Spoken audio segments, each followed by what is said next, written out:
Tak to vypadá moje každodenní ranní rutina. Ihned po probuzení si opláchnu obličej vlažnou vodou a vyčistím čistící pěnou do Ant Meet. Tato pěna zároveň tonizuje, takže již nepotřebuji používat tonikum.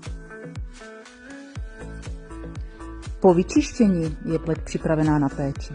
Základem je omazující sérum, které pleť rozjasní a dodá jí lesk.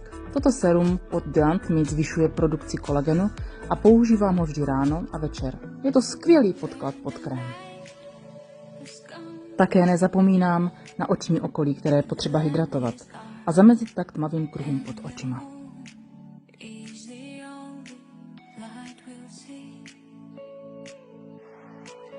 Na závěr nanesu na obličej vyživující krém, který má jedinečné složení a je obohacený o tzv. Phytoretinol C. Tento krém pomáhá proti známkám stárnutí, hydratuje a stimuluje tvorbu kolagenu.